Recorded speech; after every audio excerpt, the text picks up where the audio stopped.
কিছু হবে না, কিছু হবে কিছু না বাবা। কিছু না করবো না।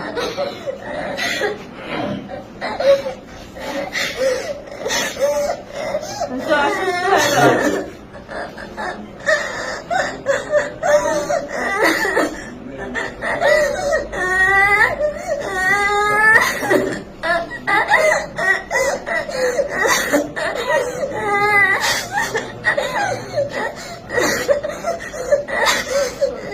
আচ্ছা আম্মু, তুমি কেঁদো না।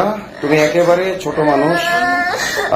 তোমার বয়স যদিও বলছে 13, আমার কাছে মনে হচ্ছে তোমার বয়স আরো কম হবে। তুমি আসলে বুঝে উঠতে পারো না ওদের ষড়যন্ত্র। আল্লাহ তাআলা তোমার ভবিষ্যৎ ইনশাআল্লাহ সুন্দর করবেন। তুমি আবার পড়াশোনা করবা, তুমি সুস্থ হও। ভাবছিলাম হারায় গেছে, পরে আমি বানায় নিচ্ছি তো সেজন্য একটু বেশি বয়স। না না, আসলে ক্যামেরায় আপনারা বুঝতে পারছেন না হয়তো, ও কিন্তু একেবারে ছোট মানুষ। হ্যাঁ, একেবারে ছোট মানুষ। আসলে আমরা যেটুকু পাইলাম ওর জবানবন্দিতে, ওর আম্মুর জবানবন্দিতে ওকে কালো জাদু করা হয়েছিল।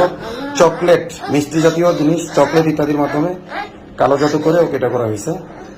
আম্মু ঠিক আছে, ঠিক আছে, তুমি কেন আম্মু? আচ্ছা ওকে, আপনি ভালো মতো হবেন, ঠিক আছে। তুমি কেন আম্মু? তুমি এটা ন্যায় বিচার পাবা ইনশাল্লাহ, তুমি ন্যায় বিচার পাবা, তুমি ন্যায় বিচার পাবা। আমি তোমার বাবার মতো ইনশাল্লাহ তোমার ন্যায় বিচার আমি আদায় করে দেবো ইনশাল্লাহ।